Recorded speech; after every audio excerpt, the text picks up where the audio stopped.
السلام علیکم ورحمۃ اللہ وبرکاتہ۔ امید کرتا ہوں تمام مسلمان بھائی اور بہنیں خیریت سے ہوں گے۔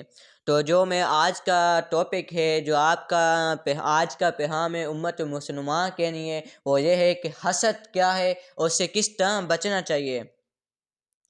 تو میں مسلمان بھائی، حسد وہ ہے جو کسی کی خوشی کو دیکھ کر انسان جلتا ہے، کسی کو مالدار دیکھ کر انسان جلتا ہے۔ زیادہ پیسے اس کے پاس پیسے کم ہوتے ہیں تو وہ کہتے ہیں اس سے زیادہ پیسے ہوں۔ اگر کوئی شخص اچھی چیز خریدتا ہے تو وہ کہتے ہیں اس کے پاس یہ چیز کیوں ہے، میرے پاس کیوں نہیں ہے۔ اللہ کہے اس کے پاس یہ چیز ہو ہی نہیں۔ تو یاد رکھیے کہ ہم مسلمان ہیں، ہمیں حسد ہے اور ان چیزوں سے بچنا چاہیے، کیونکہ حسد کرنے والا شیطان کے ساتھ ہے۔ اور حضرت امام محمد حسانی علیہ رحمہ لکھتے ہیں کہ بعض انہوں نے فرمایا کہ سب سے پہلا جو حسد کا گناہ کیا تھا نا، وہ ابلیس معون نے کیا۔ حضرت آدم کے مقام اور مرتبے کی وجہ سے ان سے حسد کیا اور سجدہ کرنے سے انکار کیا۔ تو آج ہم سوچیں کہ ہم ایمان والے کہاں۔ اور حسد ایک ایسی چیز ہے کہ جو دشمنی بن جاتی ہے۔ حضرت امیر معاویہ رضی اللہ عنہ فرماتے ہیں کہ میں ہر آدمی کو راضی کرنے پر قادر ہوں، مگر نعمت کا حاسد زوال نعمت ہی پر راضی ہوتا ہے۔ اس لیے کہا گیا کل العداواتی قد ترجا اما تاتوہا الا عداوت من عداکو من حاسد، یعنی تمام دشمنوں کو ختم کرنے کی امید کی جا سکتی ہے، لیکن جو شخص حسد کی وجہ سے تم سے دشمنی کرتا ہے، اس کی دشمنی ختم نہیں ہوتی۔ اس کی کیا نہیں ہوتی؟ دشمنی کبھی ختم نہیں ہوتی۔ آقا کریم علیہ السلام، اللہ کے حبیب، ہمارے بیماریوں کے طبیب خاتم الانبیاء نے فرمایا الحاسد یاکل الحسنات کما تاکل النار حطبا، یعنی حسد نیکیوں کے ایسا کھا جاتا ہے جیسے آگ نکیوں کو کھا جاتی ہے۔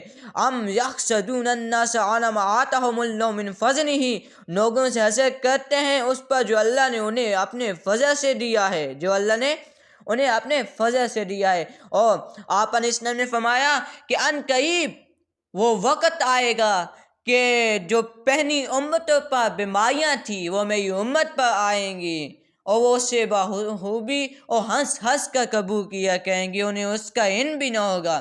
تو صحابہ کرام علیہم رضوان اللہ علیہ اجمعین نے عرض کیا یا رسول اللہ علیہ وسلم، پہلی امتوں کی بیماری کیا ہے؟ تو آپ نے فرمایا وہ تکبر کیا کرتی تھی، وہ گھمنڈی تھی، کثرت مال کی خواہشمند تھی، یعنی زیادہ مال کی خواہشمند تھی، ایک دوسرے سے نفرت تھی، محبت نہیں تھی، یعنی ایک دوسرے سے دوری تھی، اور حسد انتہا کا تھا، ایک دوسرے کے لیے بہت زیادہ حسد کرتے تھے۔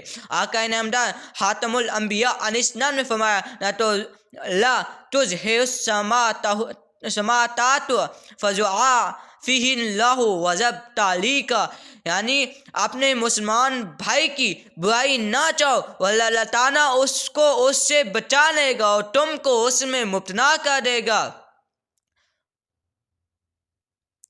دیکھو مسلمان بھائی، حسد کتنا بڑا گناہ ہے، اور حسد کرنا، ماں باپ کی نافرمانی کرنا اور چغلخوری کرنا، یہ تین ایسے گناہ ہیں جو آپ کو جہنم میں لے جاتے ہیں۔ اور ہاں، آپ سمجھیں گے کہ یہ تین گناہ اگر انسان کے اندر ہوں گے تب جہنم میں جائیں گے، نہیں، اگر ان تینوں میں سے یعنی حسد حسد آپ کے اندر ہوا، حسد نہ ہوا تو ماں باپ کی نافرمانی ہوئی، ماں باپ کی نافرمانی نہ ہوئی بلکہ چغلخوری ہوئی، ان تینوں میں سے کوئی ایک بھی گناہ اگر آپ کے اندر پایا گیا تب بھی وہ ایک گناہ آپ کو جہنم میں لے جائے گا، جہنم تک پہنچا دے گا۔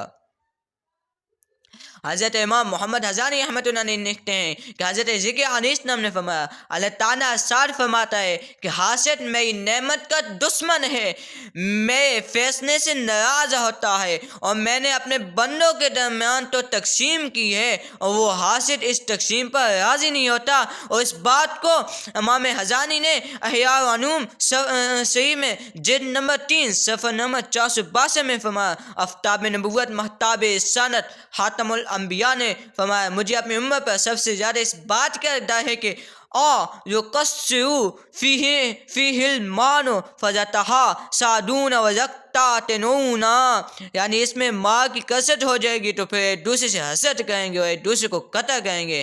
تو میری آخر میں یہی دعا ہے کہ خدایا آپ آپ کو حسد جیسی، گھمنڈی اور تکبر جیسی بیماریوں سے دور رکھیے۔ خدا ان چیزوں سے اپنے آپ کو دور رکھیے، ورنہ پچھلی امتوں پر جو عذابات ہوا کرتے تھے آج ہم پر بھی ہوں گے اور ہو رہے ہیں۔